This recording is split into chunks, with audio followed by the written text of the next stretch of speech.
Well, good evening, everyone, and welcome back. It's Thursday night, and here we are, 7:15 for our weekly Rumble Mumble news update segment, where we bring everybody up to date on what's happening with the Rumble this year. And again, we're coming to you live from Indianapolis in the Fatheadz Eyewear Studio. Yeah. As a reminder, just the event is coming to the Allen County War Memorial Coliseum and Expo Center December 17th and 19th, just I think 5 weeks away.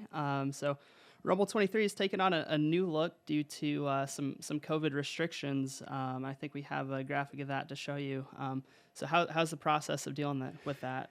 Well, obviously, everybody is aware of the serious conditions that we're in right now with the spike of the positive testing for the COVID-19 virus. And right now, everything is status quo, but I need to put that out with a little bit of caution because we want to be a good citizen and understand that safety and well-being is paramount. But we are working with the Allen County Department of Health in Fort Wayne, and it's a day-by-day process right now. So again, just a reminder, we've rehashed this every week, and we'll just go over it real quickly again. Yeah, so obviously, you know, we're stuck to a building capacity of 2,000, including drivers, competitors, everyone in the building. Social distancing in the pits, every pit has to be 6 feet apart, and then obviously face coverings are mandated when you're in the building. And that's going to be the difficult thing, and I'm just kind of going to throw that out here right now to the competitors. This is an invite-only deal. The invitations are pretty much all out now. We're just waiting for them to come back. They're due back on November 21st. Then after that, we'll fill in the available positions. But racers are rebels. We all know that, and that's just the nature of the beast. Yeah. And the key to making this event work is going to be the face coverings. And I know nobody likes them, but it's going to be one of the mandates, and I'm sure the health department is going to be there watching over it. So it's going to be up to the racers to make this event happen. The social distancing I'm okay with, but the face mask, it's going to be tough. And it goes back to, I think, one of the first shows we brought up, the fact that, you know, if that's the difference between being able to race and not to race, you know, I think we can all come together and decide that, okay, face coverings aren't that bad of an idea. Right. So we're looking forward to that. So again, the invites are out, and I'm telling you, Kyle, this dang old virus, this would have been our biggest race ever. We have had over 43 now midget requests to fill the available spots, which is far less than 43. Senior champ is just exploding, and the quarter midgets are coming out of the woodwork, and new 600. It's frustrating. Yeah, I mean, last year was a pretty good year, but before that, it kind of seemed, I don't want to say the car counts were dwindling, but I mean, and then, you know, all of a sudden we get to this year where, you know, we have all these restrictions, and like you said, they're just coming out of the woodworks.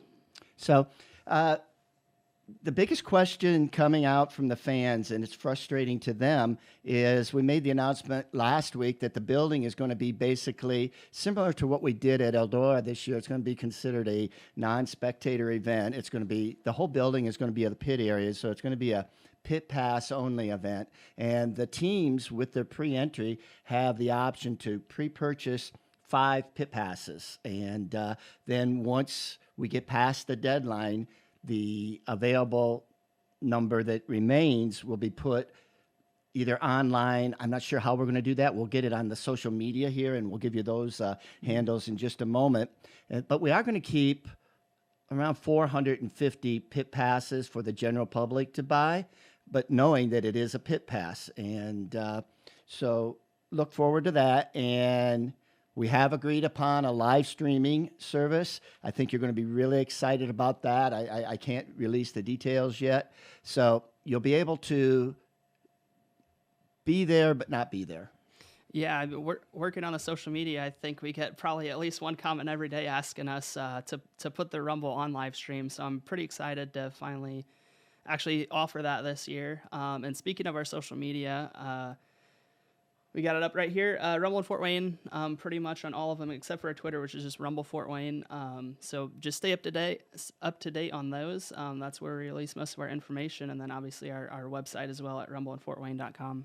And the Facebook name changed. It was an automatic deal, so you wouldn't have noticed it, but it had been under Rumble Racing Series for years because when Tony Barhorst put together this deal, he was racing at multiple locations, so it went under the handle of Rumble Racing Series.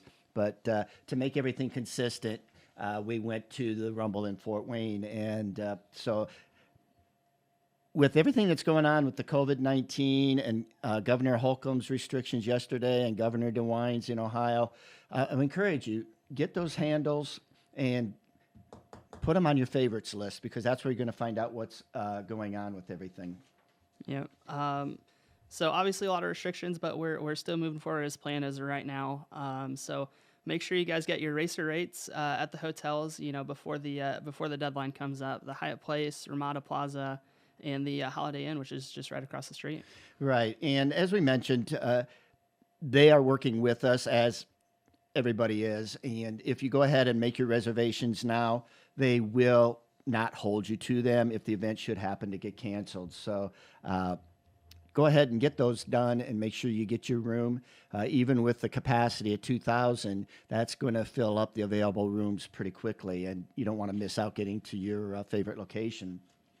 So looking at that, and then just want to remind everybody again about the agenda this year. Again, because of the space limitations, it was feast or famine. We had the availability of doing an all midget and 600 show based upon using the upper floor. We only have 67 pit stalls, but you can't slight the go-karts and the quarter midgets because they put on a whale of a show. So we did rent out the basement again. But that is social distance as well, and we can get maybe 100 pit stalls down there. So the go-karts and the quarter midgets are going to be split over 2 days. And again, that's the outline. So it's all going to be on social media. Keep an eye on it. We're going to close out today and just thank everybody for joining in. In just a few moments, we'll go into our weekly Rumble Mumble program. And tonight we're excited to go into the world of go-kart racing, and we'll be bringing in Stephen Berlin.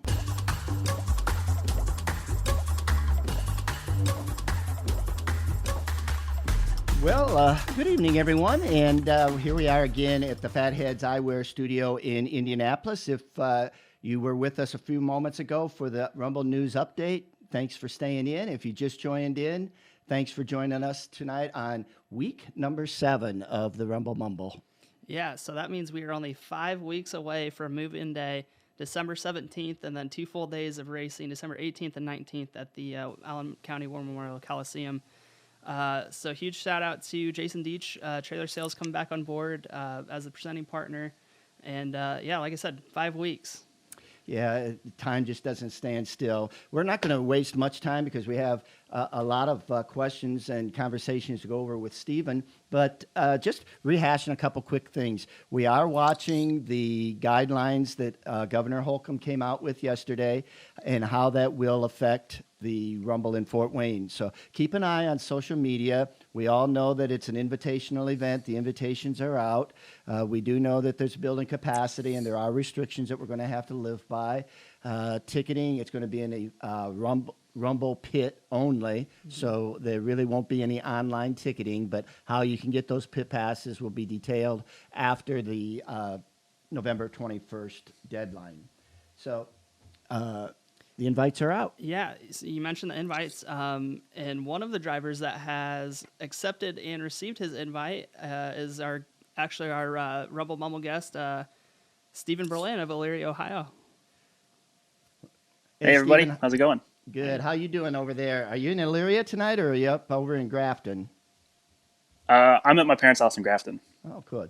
All right. Well, Stephen, you've been a Rumble regular for quite a few years now and supporting the series. And we know that your racing career does go back quite a few years. And we know that it goes back at least to like 2012 because we went into the archives and we found a picture of a tiny little Stephen Berlin racing his go-kart back in 2012. Uh-oh. Well, that's him in at the Rumble. We'll get him in the other one. But There we are. And just still that same serious look. Tell us about how y'all got started in the go-kart racing, Stephen. Well, it all started back when I was about 5 or 6. My father actually built a go-kart track in our backyard, and it was a bunch of yard carts. The neighbors would come over, and we always have a fun time. And then it slowly progressed, and my dad's like, we probably could go and race competitively. So one Christmas, I think it was 2000, Christmas of 2005, my dad got me my first competitive go-kart.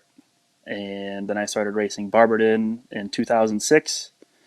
Uh, then I raced the RCCCA series, which was all pavement, and then started just hitting random racetracks in Northern Ohio.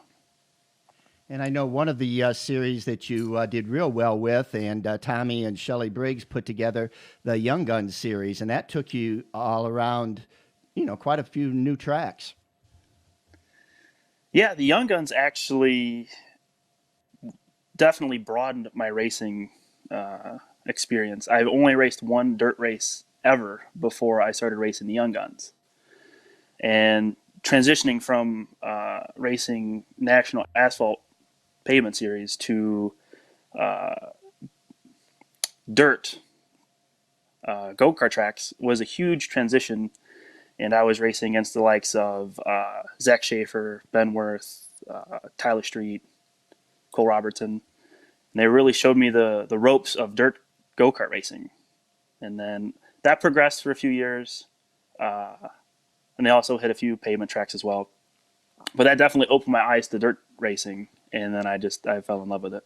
Yeah, I think that's actually how me and Steven met, is through running the Young Guns series. And like you said, the Briggses did an incredible job running that. I think they groomed a ton of racers that went on to kind of climb the ranks just because they kept going to different tracks, asphalt, dirt, short tracks, bigger tracks.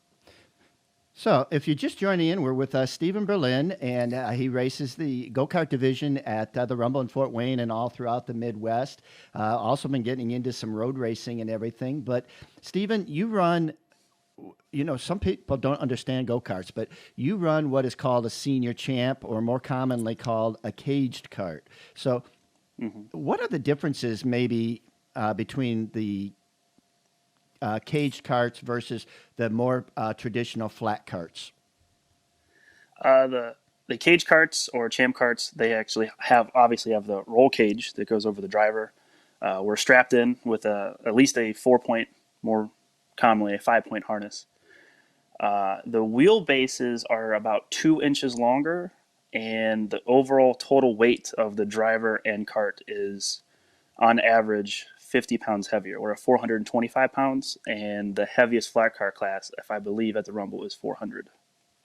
So we're a little bit heavier, and our engines are Briggs & Stratton Animal engine, unrestricted. Most flat car classes, I believe, are clone. So we have a little bit different engine, a little bit heavier, longer wheelbase. Okay. So you mentioned running road course karts this summer. I thought that was kind of cool. You did pretty well in that for your first year. How different is that than what you're used to running champ karts? It's quite a big difference. Most people, they laugh when I say this, but I literally had to learn how to brake, and I had to learn how to turn right. Braking was actually very new to me because in oval racing, we barely ever let off the gas as soon as the green flag falls. So in road course racing, about 2 to 3 turns every lap, there's a very hard braking zone.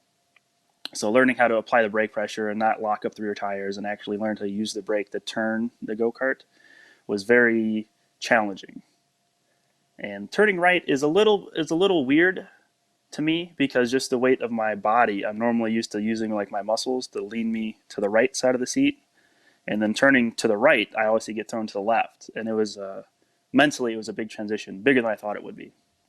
Well, I know at the Rumble, you work hard for that. That's kind of like one of your challenging events. And it seems like your luck is either spot on or spot off. And, there's been nights when, like on a Friday night, you're like totally pardon me, folks, but sucked. And then you'd come back on Saturday, and you'd get out in front of the field and just kind of like run away with things, and just you work so hard at it. And I'm going to throw this one in. Obviously, I know Stephen very well, and Kyle, he told me this one night, and I kind of laughed at him. But the night before a race, he sits up between Snapchat and videos, and he will study himself racing till like 3 o'clock in the morning. And why is that? Because obviously there's always room to improve, and with me especially, I always need improvement. So looking back at my GoPro videos and Scott Mills' GoPro videos and anybody else like Miss Warner, she normally has videos on Facebook, and a few other people, I always watch those and see what I can always try to do better, and like what the other person that won or is doing better than me, what they did differently. And I always try to better myself and look at driving lines and see if I could see a characteristic in a track that's kind of different. And I just try to immerse myself into that situation and see what I could do again.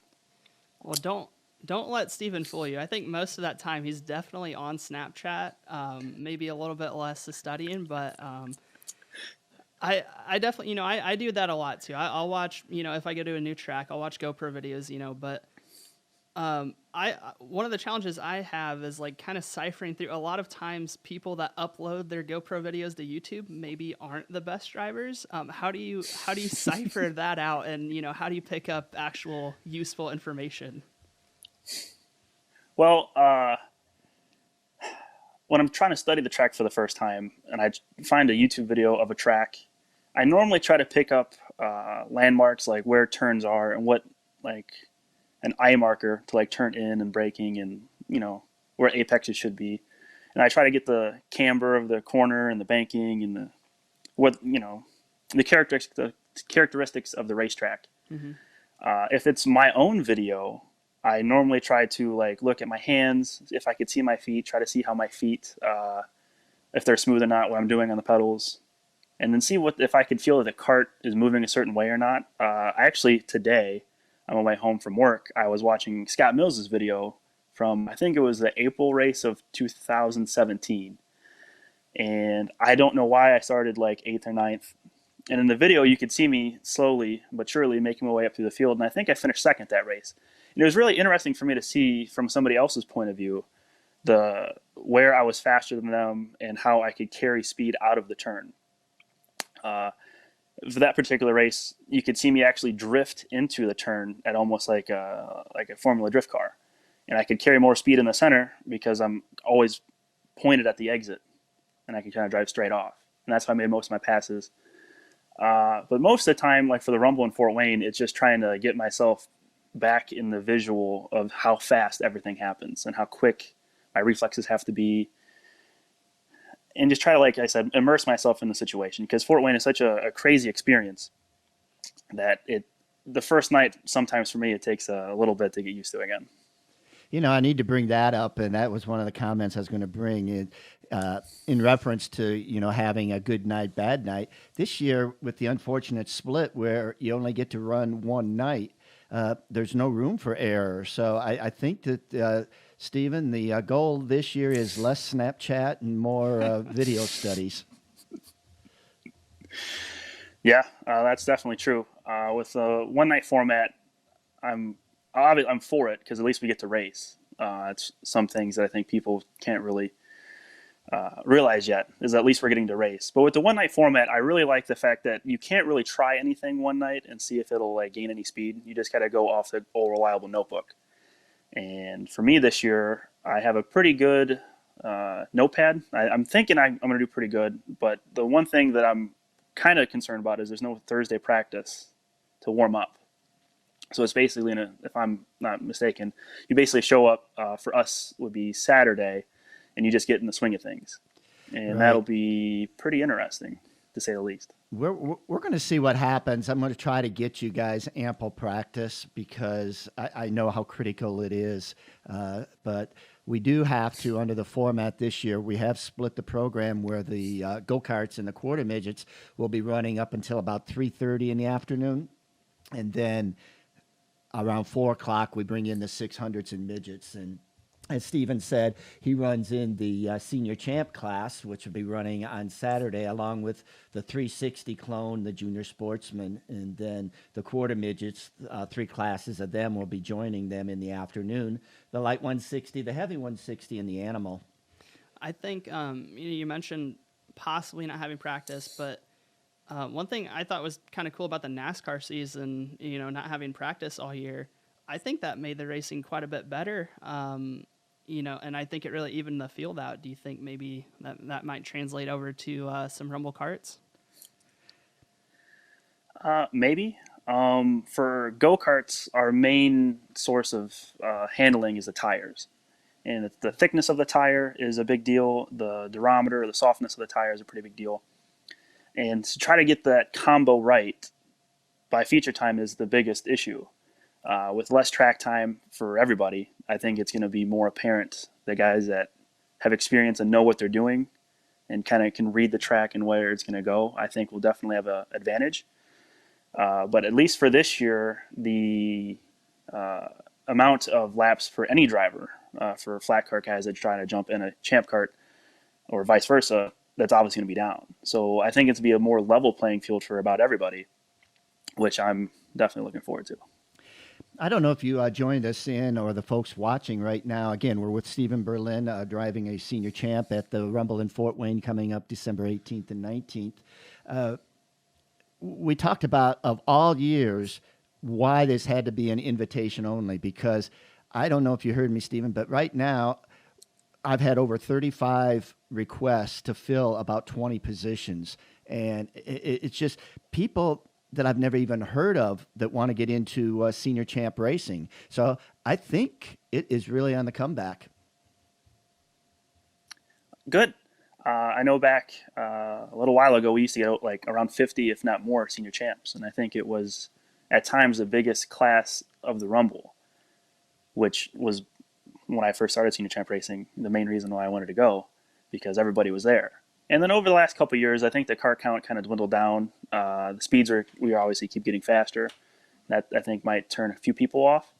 But the rise of interest in senior champ again is definitely a great sign. So you've obviously been a pretty long time supporter of the Rumble. You have some pretty impressive stats over the years. But it seems like every year, no matter what changes, you always have this race circled on your calendar. What's so special about the Rumble? Almost everything about it. The fact that I can go into a race and watch the likes of like Rico and Tony Stewart,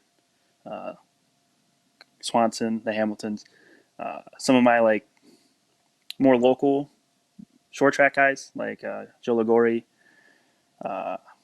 some of those guys, it's definitely fun to watch. And then the fact that we're going around this track in, I think, is less than 8 seconds, like 7.6 seconds, if I'm not mistaken, was the fast time for us in the feature last year. Correct. It's so fast and everything happens so quick. And then you're only allowed to start 12 to 14 when, like I said, back in the day when there was over 50 of us, you had to be perfect just to be in the show. And that always kind of stuck out in my mind. And then as time progressed, 3 people kept getting faster and faster and faster. And then now it's to the point where you have to be basically spot on even in practice if you want to have a chance to win. And it's just the level of competition and the pursuit of perfection for me is the main reason why like always Circle Fort Wayne is my favorite race of the year. Well, we like to hear that. And I just, about 4 years ago, Stephen ventured out to Tulsa with me to the Chili Bowl.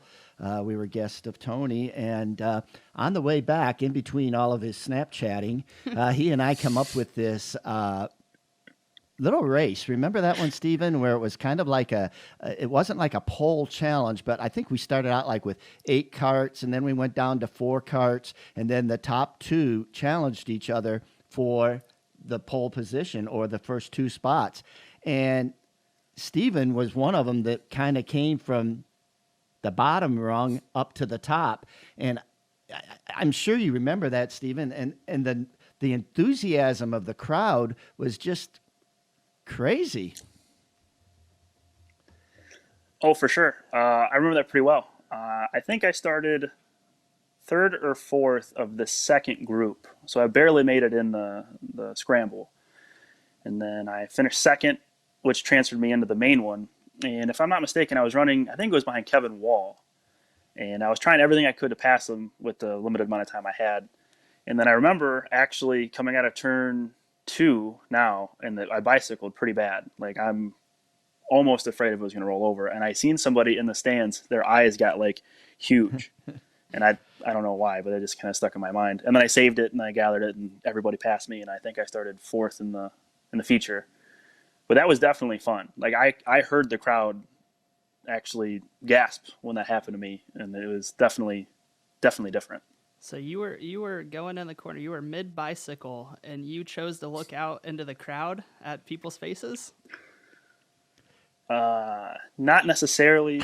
I was kind of sideways, and I was staring at the wall, and then right above the wall, I seen the guy, and I was like, "Oh, this is pretty epic." And then I seen a bunch of photographers take pictures and everything, and I'm like, "At least I'll be somewhere." That's a very Stephen Berlin thing to remember. Yeah, about and that. you know what's so neat about the live video? Did you see him blushing while he was talking? So that there's no photoshopping or anything. We caught you live here on that one. But it's experiences like that we just cannot slight the go-karts or quarter midgets because, and that's what I hate about this year is that we have to run them in the afternoon. But the neat thing is, Stephen, I don't know if you heard, but we are going to be live streaming, and it's going to have all of the go-kart and quarter midget action as well. So, like our friends that we sat with out at Tulsa, they've never got to see you race, and now they'll get to. And we're going to expose the go-karts and the quarter midgets from the Rumble all across the nation. Yeah, I'm really excited about that because I don't want to discount the midget racing because that's phenomenal, but honestly, I think some of the best racing of all weekend comes from the senior champs and then maybe the 360s and stuff. But I think I'm more excited about exposing a lot of the people on the live stream to the kart racing rather than the other way around. So we'll have to point out, Stephen, where the camera positions are so that you can watch for them, okay? All right, that sounds like a pretty good idea. Yeah, it's good. It's fun. Okay, let's go into a controversial subject here. You talked about tires, and you know my feeling on this tire prep. When you got started, when did all this tire prepping start? Was it out there when you got started, or has it just transitioned in over like the last few years? It started, I think I'm for sure it was around before I started go-kart racing, but it wasn't a big of an issue. My first dirt race was in 2006, and we were prepping back then. And over time, it slowly got into the asphalt game, and then it really affected the dirt racing. Now it's to the point where you have to get your tires prepared with wiping chemicals on them about 2 to 3 weeks in advance of the Rumble.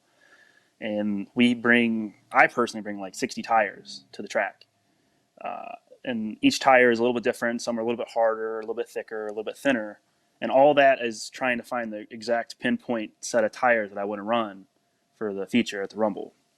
And it's a pretty big expense.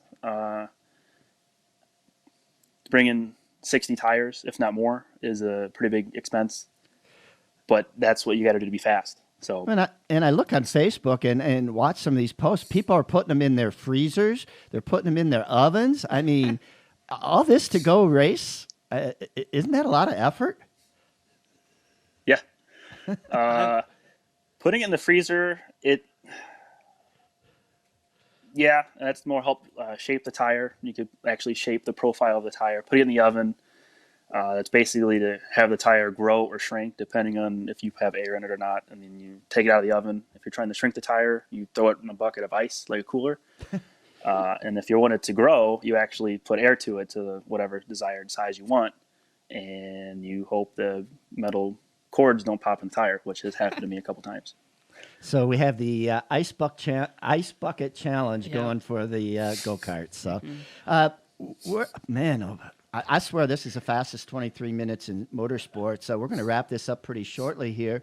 I do want to remind everybody that the Rumble in Fort Wayne, presented by Jason Dietz Trailer Sales, it's still on as of this moment, but we want to be good Americans and follow all of the guidelines and restrictions that are out there. So keep an eye on our social media network and find out what's going on. And for those of you that got your invites, get them back in, because November 21st is a deadline. And you know how the mail service can be. It can be slow, but if it's not in our hands by November 21st, that position is open. Kyle, any closing comments for Stephen? Man, I don't know.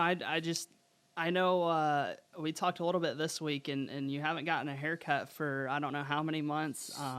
But we got 5 weeks till the Rumble. Make sure you get all prettied up. You know, you're going to be on live stream now. So get the carts ready, but most importantly, get you ready, all right? I will. Thanks, man. All right. Thank you, Stephen Berlin, and we look for him in his familiar cart number 2, which is always one of the better looking senior champs out there. And of course, sponsored by Grip Motorsports Marketing. So I'm sure you forgot to get that in there, Kyle. But we thank everybody for joining us tonight. And we look forward to next Thursday. We'll be coming to you again right here, the Fatheadz Eyewear Studio. And what a great addition this has been. We really want to thank Rico Elmore and Carl Prentice for making this all possible for us. And Kyle, good to see you back with us this week. Thank you, Larry.